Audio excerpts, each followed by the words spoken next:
And it starts with breaking down some rough stock. Sapele, a little bit of white oak, and a whole lot of we'll figure it out as we go. I actually stay pretty busy out here in my shop. I'm always juggling a project or two, but I don't film everything. So I figured I'd show you what I've been up to since the last video. I knocked out a built-in with a matching 3-tiered shelf below it. I've restored an old Diston number 8, revived an axe, and started building out a home gym. And just like that, we are back to the building a project 101. Joining, planing, table saw. I am actually still using the stock table saw blade.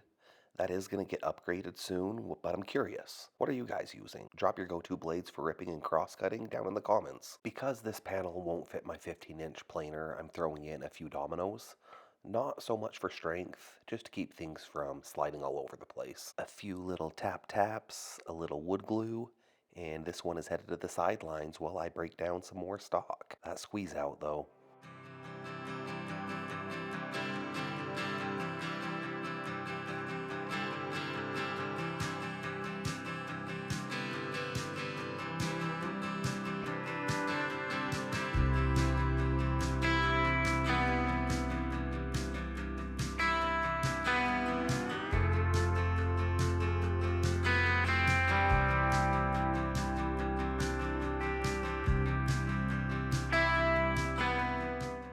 I actually got 5 of the smaller panels glued up before circling back to the main one.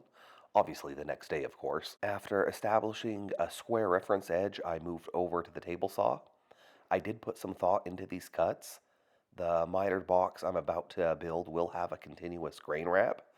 I think it's the little details like this that can really make a piece stand out. And here I'm just adding a little dado so the back panel has a nice place to sit. Before assembly, I did add a few dominoes to make the glue up easier and reinforce the miter joints. The back panel is a piece of leftover white oak veneered plywood from a previous project. I was happy with the dry fit, so I added some glue and set it to the side. Okay, so we are switching things up. It is circle time, and not just one, I have 5 of them to make, because squares are boring.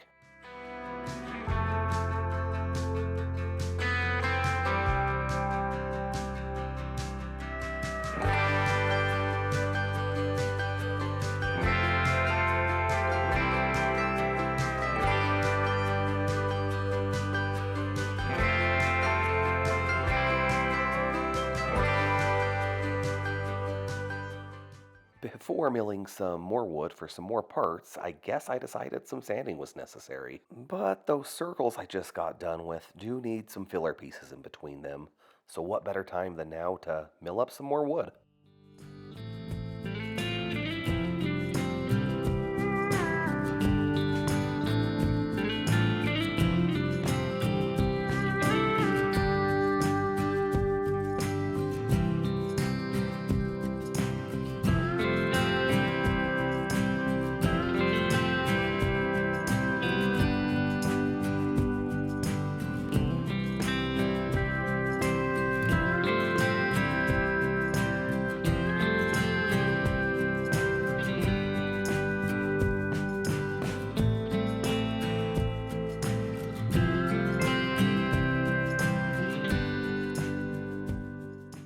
I leaned pretty hard on the domino for this build. Yeah, it's overpriced. Wildly overpriced. We all know that. My wallet definitely knows that, but I actually have no regrets. This thing saved me a ridiculous amount of time on this build. After a quick round over, and I'm pretty sure it was the next day, I cut these little picture frame looking things down to their final size. Don't ask me for a timeline or the dimensions. I've already forgotten.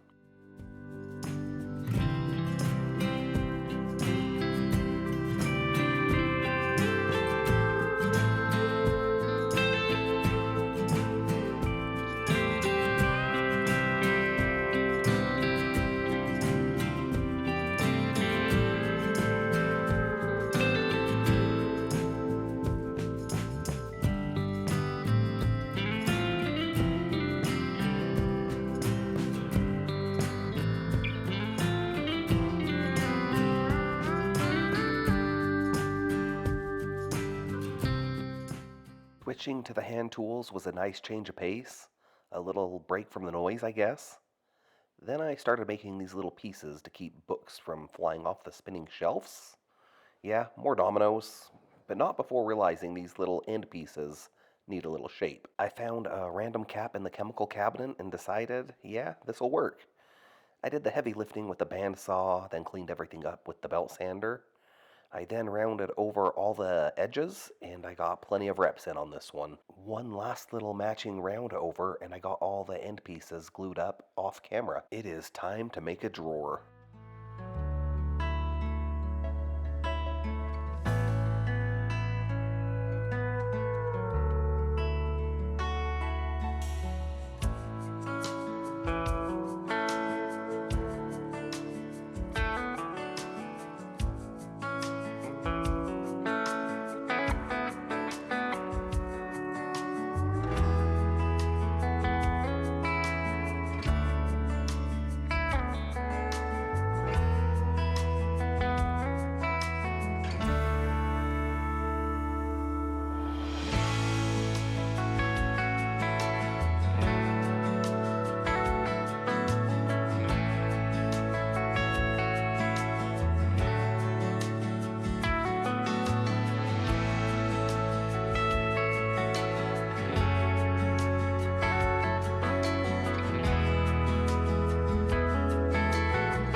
I did get the shelf dividers glued up and was ready to attach them to the circles, and had a rare moment of foresight and decided to pre-finish them. It was a good call, because even by themselves, they were kind of a pain to finish. The drawer is slightly oversized by design. While I give the finish some time to cure, I used a block plane to sneak up and get a really good snug fit. Once I was happy with the fit, I chamfered all the edges before giving it another test to verify that I was happy with the fit and feel, and I am pleased to report that I like it. It feels good. I'm also happy with how this looks. I did use glue and screws to put it together. Once I plug these holes, nobody's ever gonna know but me.